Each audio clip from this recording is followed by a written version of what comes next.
Hello everyone, and thanks for joining us on NewsWest 9. I'm Stephen Pepper. The November 4th election is coming up, and one of the items that will be on the ballot in Midland is the seat for mayor. Joining me now in studio is Lori Blong, who is not only the incumbent, but the first woman to ever hold the position. Mayor Blong, thanks for joining us. Thanks so much for having me. I'm glad to be here today. Now let's jump right in. You are the incumbent, but there might be some new voters this time around who are unfamiliar with you. So just remind us all, who is Lori Blong? Well, I'm a lifelong Midlander. I am here in Midland with my husband and my 3 children, ages 19, 16, and 12. And Midland is our home. We've chosen to be here, and we have an oil and gas company together, and we really love this community. We want to find ways to serve, and it's been the honor of my life to be able to be Midland's mayor. And as the incumbent, regardless if you win or lose this election, the fact is you served the city for 3 years. What would you say has been your biggest accomplishment for the residents of Midland?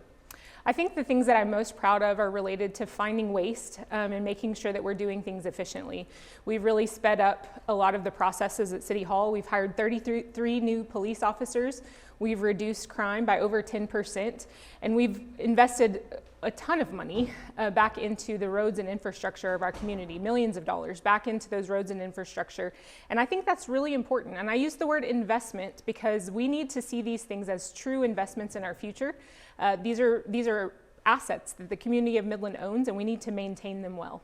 I want to touch on the investments because your opponent, Judd Campbell, has been critical of the city's spending during his campaign, saying things like the Costco or a luxury hotel downtown might not necessarily be in the best interest for taxpayers. What would you say to those taxpayers that if they elect you as the head of the city again, that their money is going to the right place?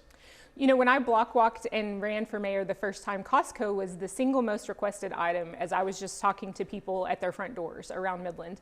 I do believe it's something that most of Midland wanted and is thankful to have. And I think if we look at the returns on that investment, we're already seeing people who have responded so favorably. They've had record-breaking days in the largest Costco in the state of Texas. And so I think those things are great, and I'm proud of those investments. But I do understand the concerns of Midlanders, and I want to make it clear that my primary focus has been, and it will continue to be, investment in our infrastructure, planning for the long-term viability of our water and our road systems, and then investment in our public safety, making sure that our fire department, our police department have the resources that they need to do their jobs well. That has been true, and it will continue to be true. Those are the priorities that I carry into this next term. Now, you've had 3 years so far serving the city. What's that one thing that you're tackling right now or plan on tackling in the future that you just haven't enough time? We have so much progress that we've made with our public safety, hiring those 33 new police officers, solving our firefighter pension fund problem, a $121 million problem that we were successful in solving. But we also have some additional things that need to be done. We need to hire additional police officers, make sure that our police department and our fire department have what they need for the future. I also have some unfinished business with some of the water development plans. We have 100 years of water capacity for the city of Midland, and that plan is in place, but we need to make sure that our infrastructure will sustain that. And so the plans that we're making and the investments we're making for that water infrastructure today and over the next 3 years really will resource this community for generations ahead. You have signs all over the city of Midland that say something along the lines of Lori Blong for re-election, excuse me. Thousands of people drive past those every day. What should that message mean to them? I'm so thankful to have the support of Midlanders and to have the support of so many community members who invited me to have my signs on their properties. It demonstrates that support, and as a lifelong Midlander, a person who's chosen to raise my own family here, that means a lot to me. I hope Midlanders are understanding about the fact that being mayor requires collaboration. The mayor does not make any independent decisions. I make those decisions as part of a council of 7. And so the ability to collaborate well, to make decisions and work together towards sometimes compromises for solutions that this community needs, that's a critical skill that the mayor has to have. I've demonstrated that with my council. I've demonstrated that with the county leadership, with Odessa leadership, and then with state and federal leadership as we've worked together on all kinds of projects over the last 3 years. If we're going to advance Midland into the next season, we have to have a leader who's able to do that. And will that leader be transparent? Just transparency was a big topic during the recent mayoral debate. When you're back in office, if you get reelected, how transparent will you be? Transparency has been critically important to me. I think if you compare today, the information that is coming out of City Hall via social media, via all of the things that we're putting out as press releases to local news stations, we are communicating out from City Hall, also with our website. We received actually an award from the State Comptroller's Office for the transparency for our budget process and our finances. We have our entire city budget and our annual audits fully online and available for the community to have access to. So I've already demonstrated that I care about transparency. I'm putting those things forward, and I think we can even improve those things more. We have changed our city communications team. I'm very proud of the work that they do, and I look forward to working with them further to make sure that Midlanders have the information they want and need from our city leadership. Midland, you talked about it during the recent debate. It's getting younger, more younger families, younger people moving here for work.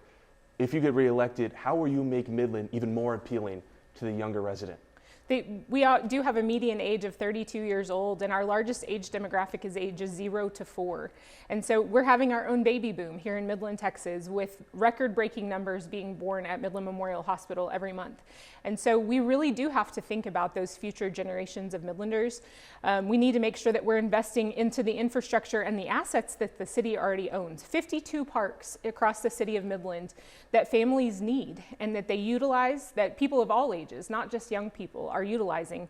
We need to make sure that we're putting investment into those assets. I believe the most conservative thing we can do is to maintain well the things that we already own.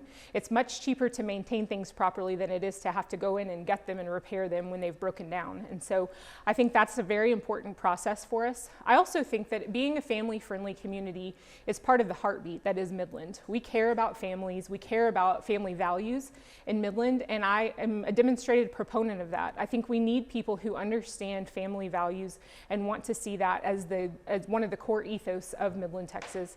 So I look forward to that as well in my time as mayor. Last question for you, Mayor Blong. Those families, the majority of them chose you, Lori Blong, as their mayor last time around. How confident are you that they will choose you again this time? You know, it's a really humbling thing to serve the community of Midland and to have the votes of my neighbors and friends. And so I'm thankful for the opportunity to have served already. I'm looking forward to the opportunity to serve, and I would mostly just encourage people to get out and vote. This is going to be a relatively low turnout election, probably, because there aren't any state or federal issues driving that voter turnout. And so Midlanders need to make sure your voice is heard.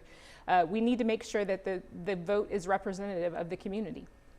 Mayor Blong, thank you so much for your time. And don't forget that November 4th is Election Day. We'll be posting full interviews like this one on our website at newswest9.com. They're also available on our YouTube channel and our streaming service 9+, which is available on Fire Stick, Roku, and Apple TV+. I'm Stephen Pepper, and thank you for joining us.